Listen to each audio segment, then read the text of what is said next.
Morning, Steve. Morning. A lot to get through this morning. We'll start with Keenan Davis, new contract at the club. Yeah, great delighted. news for everybody.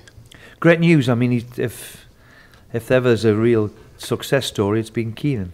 What a remarkable 12 months the kid's had. We're delighted that he's committed himself to us. He deserves a new contract of what he's done. And I think that's proof to all the young players that we've got here.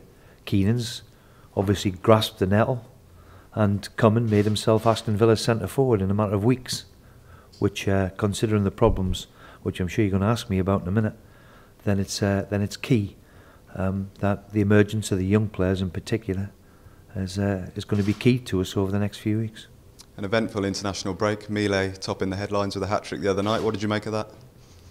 Well, do you know, we're delighted for Mile. I never thought in a month of Sundays he'd score a hat-trick, but he's took 2 penalties in a big atmosphere, and we know what he is in terms of responsibility. For me, all the hours that he's put in to get himself fit, he's had an awful time with his groin, and the hours that he's put in here on his own, he deserves all the accolades he's going to get. It might even put a smile on his face. I'm not so sure, but it might put a smile on his face. But for all of us, we're delighted that he's got a hat-trick to take his country to the World Cup. I'm sure what a fantastic couple of days he's had. Callum O'Hare as well, getting an England under-20 debut. Great news. Yeah, and he made the goal too. Great news for us. Yeah, Callum's another one of the young players that we've had in and around the squad. And as I keep saying, it's vitally important to us that we keep producing them. Back to business now, the last break until March. That must please you as a manager. Well, look, the difficult things is what I'm about to tell you about Codger and Hogan in particular. They've come back. Hogan had a operation on a stomach problem where he's had a blockage. So he was operated on Thursday morning. So he'll be out for the foreseeable future. John Codger is the biggest problem we've got, that he broke down in training on Wednesday with the Ivory Coast in preparation for the game that we were having in the World Cup. He will see a specialist over the weekend in France and another one on Monday.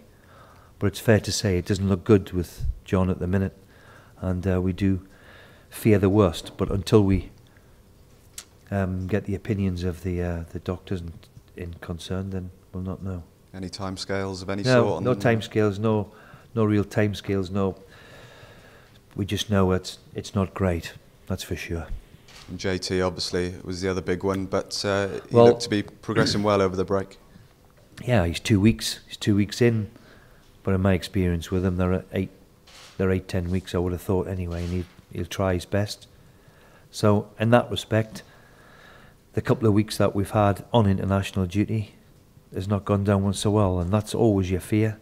Yes, we're delighted for somebody like me there when we hear that Codgers broke down, couldn't take part in the game, especially a big game like they had.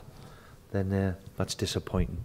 And Hogan then is another one where all of a sudden we've lost 2 or 3 of our big players, which is always the problem that you don't want.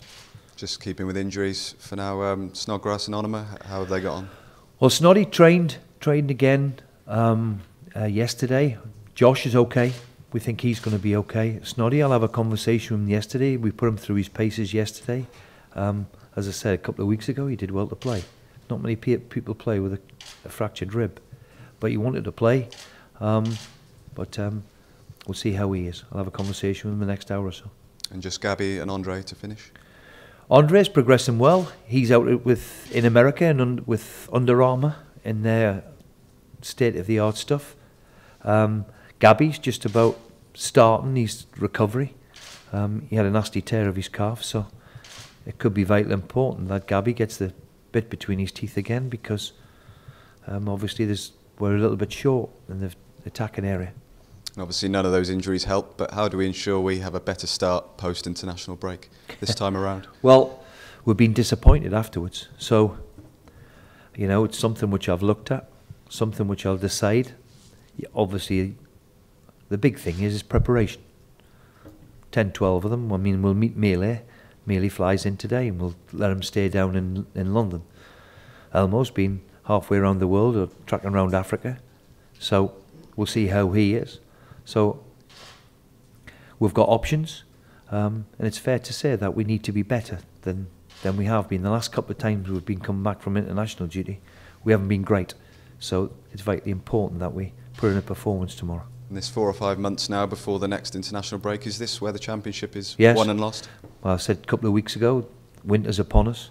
A big 3, 4, 5 months for all of us. It's just about to start. So all to play for. A couple of words on QPR. Well, Ian, I've seen them a couple of times. They've beat Wolves at home and they beat Sheffield United, the 2 top teams in the division at the minute. In the last month or so, always an Ian Holloway team at Loftus Road. They'll be up and at you, and plenty of energy and plenty of desire. So he's gradually turning it round. So it'll be always a difficult game. And how much of a selection headache have you got at centre-back now for tomorrow? Well, look, there's plenty of people. We've got, lots of options. Let's hope I choose the right one. And just lastly from me, saw you dining with Ian Bell in the week. Are you into your cricket? Will you be watching the first test next week? We did something for a charity, so all good causes. And into the cricket. I've always enjoyed cricket, and the Ashes start a week on Friday. Any prediction? Sorry? Any prediction? Well, we've got to beat them, haven't we? And Stokes is going to be a miss, but let's hope we can do without them.